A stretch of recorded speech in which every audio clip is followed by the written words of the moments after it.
Nara Lokesh Davos ఎందుకు వెళ్ళాడు? అసలు ఎవరికి చెప్పి వెళ్ళాడు?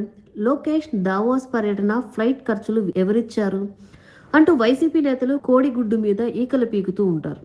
ఎందుకు ఎందుకు అంటే ఇదిగో ఇందుకే అంటున్నారు టీడీపీ నేతలు. తాజాగా రాష్ట్రానికి మరో 2250 కోట్లు పెట్టుబడి తీసుకొచ్చారు. ప్రోటీరియల్ లాంటి ప్రపంచ స్థాయి కంపెనీ ఆంధ్రప్రదేశ్ లో నియోడిమియం రేర్ ఎర్త్ మ్యాగ్నెట్ల తయారీకి పెట్టుబడి పెట్టడం రాష్ట్రానికే కాదు మొత్తం భారతదేశానికి కూడా చాలా కీలకమైన విషయం.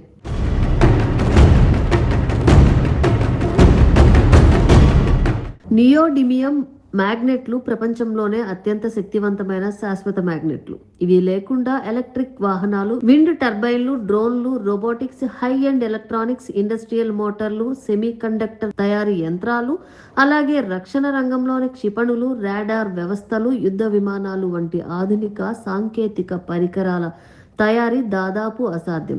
ఇప్పటి వరకు ప్రపంచ రేర్ ఎర్త్ సరఫరా గొలుసుపై చైనా భారీ ఆధిపత్యం కలిగి ఉంది. ముఖ్యంగా నియోడిమియం మ్యాగ్నెట్ల తయారీలో చైనా ప్రపంచ మార్కెట్లో కీలక స్థానంలో ఉంది. దీంతో అనేక దేశాలు అవసరమైన మ్యాగ్నెట్ల కోసం చైనా పైనే ఆధారపడాల్సి వచ్చింది. ఎప్పుడైనా ఎగుమతులపై పరిమితులు వచ్చినా లేక భౌగోళిక ఉద్రిక్తతలు పెరిగినా ప్రపంచ పరిశ్రమలపై ప్రభావం పడే పరిస్థితి ఉంటుంది.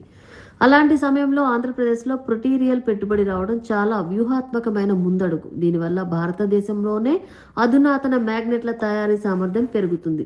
దిగుమతులపై ఆధారపడటం క్రమంగా తగ్గి దేశీయ పరిశ్రమలకు స్థిరమైన సరఫరా అందే అవకాశం ఉంటుంది. రేర్ ఎర్త్ ముడి పదార్థాల సరఫరా, ప్రాసెసింగ్ వంటి అంశాల్లో ఇంకా పని చేయాల్సి ఉంది. కానీ చైనాపై ఆధారపడటాన్ని తగ్గించే దిశలో ఇది ఒక కీలకమైన అడుగు.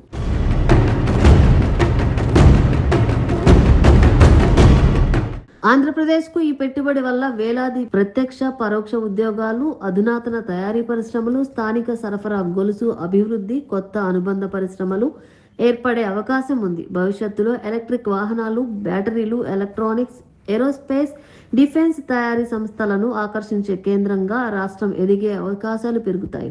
భారతదేశానికి ఇది మరింత పెద్ద ప్రయోజనం. ప్రస్తుతం దేశం make in India, electric mobility, పునరుత్పాదక ఇంధనం, రక్షణ స్వావలంబన, హైటెక్ తయారీ రంగాలపై దృష్టి పెట్టింది. ఈ అన్ని రంగాలకు నియోడిమియం మ్యాగ్నెట్లు అత్యంత కీలక భాగం. దేశంలోనే వీటి తయారీ పెరగడం వల్ల భారత పరిశ్రమలకు బలమైన పునాది ఏర్పడుతుంది. అందుకే ఈ పెట్టుబడిని ఒక సాధారణ ఫ్యాక్టరీగా కాకుండా భారతదేశం హైటెక్ తయారీ శక్తిగా ఎదగడానికి, వ్యూహాత్మక స్వావలంబన సాధించడానికి, భవిష్యత్తు పరిశ్రమలకు అవసరమైన కీలక సాంకేతికతను దేశంలోనే అభివృద్ధి చేసుకునే దిశగా పడిన ముఖ్యమైన అడుగుగా చూడాలి.